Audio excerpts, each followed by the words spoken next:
Hey folks, it's Abby and today I'm going to be talking about what I managed to read in January. It is our first month in 2023, my first month trying to reach my new goals that I set for this year, and I didn't expect to be doing quite so well with them. If you want to check out my goal video, which will be linked up here, I was wanting to have a really chill year, and I thought I was going to find it difficult, but apparently I set that because I knew I needed the chill year, because I only managed to read 4 books this month. That's it. One of them was a manga, one of them was under 200 pages, and one of them is a book that I started in November and was only just finishing now. And then the other one was a decent sized non-fiction, but it wasn't a big reading month for me. So let's go over what I read and didn't finish, as well as everything that I did actually manage to finish this month. Read and didn't finish. Black-Eyed Susans, I am 162 pages into this, but I'm filming this a little, like 3 days into February, so it would have been about 150 pages, because I've not read much of this since. Really enjoying this, just not had the time to continue. The Dust Jacket is off, but City of Last Chances, I read like 40 pages. Again, nothing wrong with it, just didn't have the time to dive in. And then the one that I read the most of, and that is Les Miserables, I read 180 pages of this one. So I'm buddy reading this with Olivia Savannah from Olivia's Catastrophe over this year. So we're reading 2 chapters each day, roughly.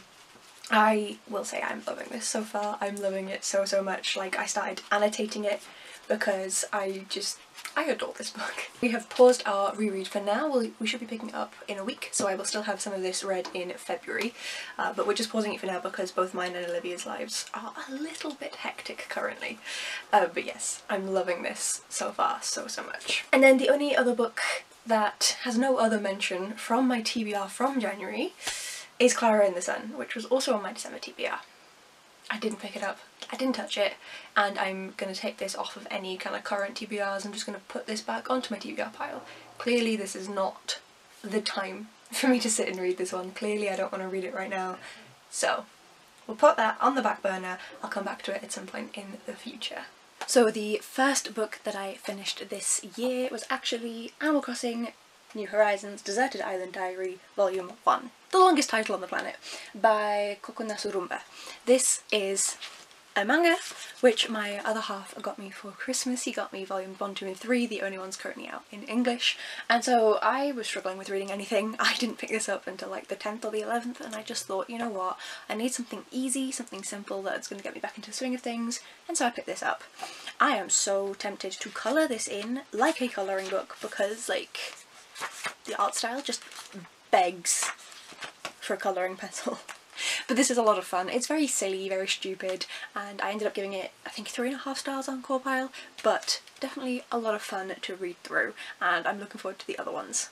I just need to get back into Animal Crossing. This basically kind of goes over the very basics of starting your island in the game on the Switch, and it goes through like some different player styles. There's 4 different players and it's the different play styles of how they all would play the game. Very interesting, very cute, very fun, very silly. I'm enjoying it. I have loved Animal Crossing since Wild World on the original DS, which I still have, so this is a lifelong obsession of mine. And then a book that I started in November of 2022, Silver Under Nightfall by Ringe Pecco. This was the October Goldsbridge ESFF book, so it took me a little while to actually sit down and read this. Very slowly going through it, but I'm glad that I went through it slowly and enjoyed it and kind of savoured it.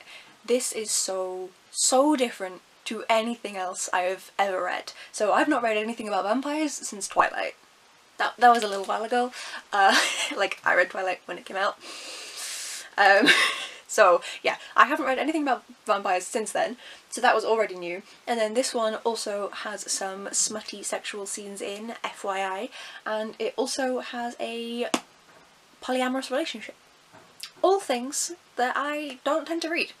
And I loved it. Like, totally was not expecting 100%, like, probably would have not picked it up if I'd known. And I ended up loving it. Like, there's going to be a sequel out, it's at least going to be a duology, if not a series, and I am so excited for the sequel. Like, I need to know what continues and what happens in the rest of this book. Absolutely fascinating. I adored how the vampires were developed. The relationship, I feel, was developed like really naturally and really well, so highly recommend picking that up. And I am demisexual, so I didn't think I'd be here for the smutty scenes, but I didn't not enjoy them. I'm not entirely sure how I feel about them yet. This is where Veronica and Olivia and Hannah and God knows who else get really excited that they might be able to actually make me read some sort of smart. But yeah, maybe, because this one was alright. Carrie from Caring for Books, I know that you also really enjoy Rinchpecco. I am very curious to hear what you feel about this one, if you pick this up and if you read it. Next up, Guardians of the Galaxy? The Hitchhiker's Guide to the Galaxy by Douglas Adams, the first book in the self-titled series. We are reading this monthly for the Don't Forget Your Tablathon. This is the successor to the Dead Famous read-along when we were reading the School of Very Pleasant series, and if Hannah hadn't suggested doing this, I wouldn't have picked up this book, and it was so much fun. I gave this, I think, 4.5 stars. I'll go through the stats in a minute. I really enjoyed it. It's very British, sci-fi comedy, and I'm really excited to carry on with these books. They're nice and short little ones as well, so with me being in my little slump era, I was having a great time getting through this, and I don't even know how to describe it. An earthling, so a human, is then thrown into space with a load of alien species because the rest of the planet Earth has been destroyed, and he was saved at the last minute because he was friends with this alien that happened to be hitchhiking on the planet Earth, and it goes from there, and I just hit myself in the face. There we go. That's that book. And then the final book that I finished in January is Immune by Philip Detmer, the creator of Kurzgesagt. This is a non-fiction that I was reading along with the read-along for the Tandem Collective group, and this is just a good time. So it is a non-fiction that delves into how the human body deals with its immune system, how it has developed and evolved over years, how it interacts with other things, so good bacteria both inside and outside of your body, as well as viruses, as well as bacteria, as well as the common cold, the flu, a certain incident that happened in 2020, all of that. This is great. I have a whole video for this coming out very soon. I just need to edit it and put it together, so please do keep an eye out for that one if you want to know more about this book, but the link is down below if you do want to go buy it. It's just done so well. It manages to bring it down to quite a basic level that anyone can understand, but it also doesn't lose the complex integrity of the topic. It doesn't dumb it down so much that you're not learning. So this is like a fantastic base. It builds on everything as you learn it slowly. You learn about things in stages that make sense. It's done very, very well. It's been put together very well. He consulted with actual immunologists and scientists in the field to confirm that the information he's giving us is correct in this simplified form, so we're not getting anything that's wrong. I think it's done really, really well, and I've loved Kurzgesagt's videos for years now, so I am very, very excited that I was able to read this book. And also the drawings inside are all done by the same artist who does the drawing for the videos, and they are gorgeous. I love that art style. And that is what I read in January. So let's take a little look at the stats.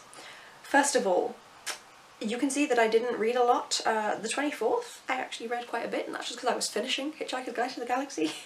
I did read Les Mis. I did read all of the daily chapters, so you can see that it's coloured in for each day, but there are a couple days that are empty. Look, I was travelling, I was busy, I was having a time, but I got those pages read, so I still marked them off. In total pages read, I read 1,186 pages this month, which is one of the lowest I've had in years, and out of those, 366 pages were from books that I haven't yet finished, and 820 of those were pages from books that I finished. I've said 3 of them were paperback and 1 was hardback. Am I including this as a paperback? Am I dumb? 2 were paperback and 2 were hardback. Out of all of these, 2 of the authors were non-white. They were both Asian, with one of the books having been translated from Japanese, and the nationality of all of the authors was German, Japanese, English and Filipino for the books that I finished. So, 4 books read in total, 9 books hauled in this month. I'd read some of them already though, so only 6 went onto my TBR. So it went up by 2, but still. And then for each individual book, so Animal Crossing, I rated that one 3.5 stars on Corepile, Silver Under Nightfall got 4.5 stars, Hitchhiker's Guide to the Galaxy got 4 stars, and Immune got 4.5 stars, so my average rating this month was a 4-star rating. So I barely read anything at all, but what I did read I really enjoyed. And honestly, is that not exactly what I was looking for when I set out my goals for 2023? It's just still weird to me. Like, I was so much about numbers, and I seem to have adjusted very well to not doing that. I just need to adjust my TBR to match this so that it's ever so slightly smaller. Let me know down below, folks, what your favourite book that you read in January was. Obviously this is a little easier for me than usually. Usually I have like 12 to pick from, but by the stats my favourite book was Immune. Not complaining. And then my next favourite was Under Nightfall, so the two big ones were my favourites, but I did love all of them. Not mad at that at all. I just hope that I can finish up Black Eyed Susans and City of Last Chances in February. Thank you so much for watching, folks. If you'd like to see what I want to read in February and how I manage February, then please do hit subscribe to see that content. All of my social media links are down below in the description. If you'd like to check them out, please do come and join us for that ride, and I will see you folks in the next video. Bye!